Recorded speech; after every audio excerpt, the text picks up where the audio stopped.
This first question is for Dr. Donnelly. What is the one single thing that you think could move forward physical activity in the classroom? What is the greatest barrier that you think provide physical activity in the classroom? All right. So I think, as I indicated, I think it's the culture of the school. And the cheapest, most efficient way to change that is to have an organized curriculum and teacher preparation programs across colleges and universities. This is done at almost no cost and would reach tens of thousands of prospective teachers that would now expect and be comfortable delivering this at the school. So they would have expectations upon graduation that this is simply a normal activity, and of course I can do it. All right. Thank you. The next question is for Dr. O'Connor. And I've been thinking about this, which is, weight loss, weight management is important, but you also have other comorbidities like hypertension, diabetes. How would you control, how do you are able to communicate the benefits of weight management over some of these other comorbidities? Thank you. That's a very important question. And it's important to get it right. So right now, if you have a patient, if I have a patient in front of me in the office that has multiple problems, their blood pressure, glucose, weight, smoking, they're all not in great shape. It's a challenge to figure out what's the most important thing in terms of the potential benefit to the patient, which of these things to address, because you're not going to do 4 things in one day. You're just not going to do it. The patient doesn't want it. You don't want it. There's not enough time for it. So what are you going to address? Well, if it's smoking, you'd probably address the smoking. But say they're a non-smoker, then what is it? Is it the blood pressure, the weight, or the glucose? And what we do is we use the old Framingham cardiovascular disease risk prediction equations that are now called the ACC-AHA cardiovascular disease 10-year risk prediction equations. And we use those, we run them a couple of times for each patient. This is done in real time. It takes less than a second. It's done in the website. We put in the patient's actual blood pressure, cholesterol, and weight. And then we rerun the equation given what we think we can decrease the blood pressure, cholesterol, or weight with a given treatment. And then we can prioritize based on which of those clinical actions, if it were successfully executed, would confer the biggest clinical benefit to the patient in terms of 10-year risk of a heart attack, stroke, or cardiovascular death. Excellent. Thank you. For Dr. O'Connor, I have a quick question of mine about the transition between elementary to middle school and high school. We see a significant reduction in participation, and that might be related to the priorities in the school systems between genders. There's more sports participation among boys, and then girls, then their participation in physical activity is actually reduced, but whereas for boys, we see an increase. Right. So is this for me? This is Joe. Yeah. Yes, Dr. Donnelly. Sorry. Yeah. So I think that as you go up the grades, the types of activities that you're going to want to promote and you can expect from individuals will change. So, for example, our approach with elementary students really starts to kind of fall apart at 5th and 6th grade. That is, the kids become self-conscious of doing these maybe silly movements in classroom. There's issues between the boys and the girls. There's clothing and sweating, and now I don't have tennis shoes. I have shoes that aren't really appropriate for this kind of movement because it's fashion. So I think you move more toward the recreation and sports things as kids get older. But unfortunately, study after study indicates, there's less and less activity. So, I mean, there's work to be done at all levels. Thank you. Thank you. Uh, Dr. O'Connor, we have a question from the audience. How can we advance the prevention task force recommendations for IBT for children? I would imagine this is intensive behavioral therapy and youth living with obesity and respond with IBT for families and have Medicaid and private payers cover the service and recognize that the interventions are occurring with an array of providers, not just primary care and primary care needs to be referring to lifestyles intervention. Yes, we've done some studies in children and adolescents where we looked at both blood pressure and weight issues.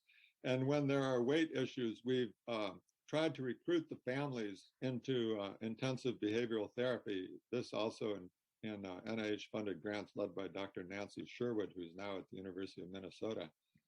And the principal barrier was that even with, free access to this specially designed, very, sophisticated, state-of-the-art lifestyle and intensive intervention designed for children and their families, the recruitment of patients into that was low.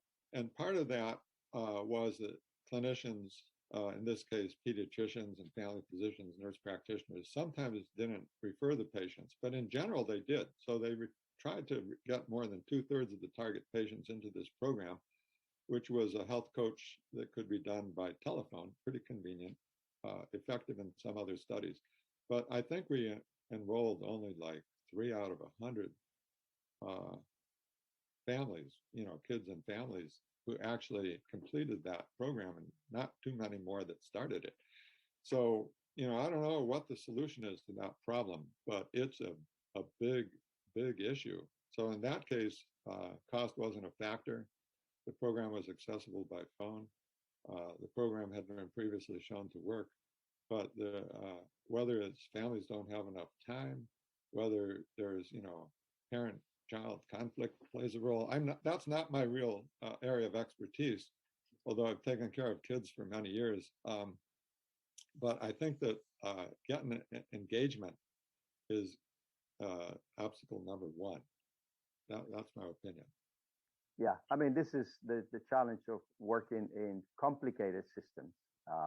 And what we're learning from listening to both of you, that systems need to meaningfully include not just the clinician, but also the patient, not just the teacher, but also the students. So then the next question, I'm not saying how much time we have, but it's about the clinical decision support system you mentioned. Is this available also to other clinicians within the healthcare systems? And also perhaps in the learning healthcare systems, how CDS play an important role? Yes, well, the system's pretty scalable because it's web-based, but and we provided at cost to healthcare systems that are interested in it. As I mentioned before, it's reasonably widely disseminated already. But most of that's in the context of research studies. But yeah, it is scalable. It requires a certain amount of resources to get the programming done at the recipient site. And therefore, probably it's best scaled to large systems rather than, say, an individual practice or a system with 2 offices. That would be more complicated for the impact. In terms of the interface with the learning healthcare system, there are some very intriguing possibilities here. If you have a clinical decision support system that talks back and forth between the EMR and a web service, and provides decision support at the point of care, such as I showed examples of today, you can archive the data, in a secure, de-identified fashion. You can archive, but with an ID thing that lets you link patient visits over time. These are for adults, so that you have a record of what care improvement opportunities keep coming up for different kinds of patients. For example, obesity is the thing we're talking about today, but consider blood pressure. Which, for a patient who has, typical doctor has 400 patients with hypertension, how's the doctor taking care of those patients compared to another doctor? And you can break it down. like how many patients have hypertension, but the doctor didn't diagnose it? How many were diagnosed but not treated with any drugs at all? How many who are on one drug and not controlled got a second drug? How many on 3 drugs don't have a diuretic? There's about 18 things that go into good blood pressure control. And you can profile the doctor or groups of patients on how they're doing compared to their peers. And then you could deliver very targeted learning interventions, especially to clinicians, that say, look, when you use 3 drugs, one of them needs to be a diuretic. You're doing way different than your peers on that. Let's work with you on that. So I think that that process can be automated. And in this fashion, the decision support stuff, which looks at all these 18 things that go into blood pressure control and glucose control, all these other things, smoking cessation, you can identify which doctors could use a little boost with which elements of care. There's no such thing as a good doctor or bad doctor. There's doctors that are good at some things and other things they need improvement. And what they're good at and what they need improvement in is very doctors or clinician specific. And this technology gives you the ability to sort that out and then use that information for targeted interventions. The same is true at the patient level. And you could look at groups of patients by age, sex, race, et cetera, and say comorbidities and say which groups of patients are being neglected or not doing well, and then think about why not and try to target that. Thank you. This probably be our last question. This question from the audience about what were there any issues of accessibility that teachers had to accommodate? For example, children with physical limitations or mobility issues. This seems like an important aspect teachers would need preparation for. And I think as we move the actual physical education teachers out of the classroom, then we're dealing with these bandages in terms of training. But in your experience, when we're using non-PE teachers to do physical activity, were there any accessibility issues?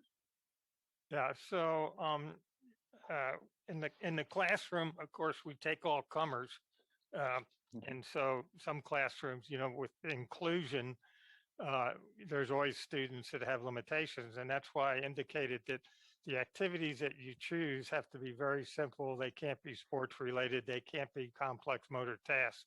The idea is really to spend some energy. Of course, in a research study, we actually have adapted physical education personnel that can work with teachers if they have questions. But if you just rolled this out in terms of dissemination, you would probably have to have some minimal instruction on how to handle students that are not typical and so forth. But we encountered no problems, I will say that. So if the instructions are simple and the movements are simple, you have a real good chance of being able to include everyone. Thank you. Thank you very much. Thank you everyone in the audience for Talk for Questions, and thank you to Dr. Donnelly and Dr. O'Connor for your presentations and for our discussion. We'll now take a brief 15 minutes and then we'll reconvene back.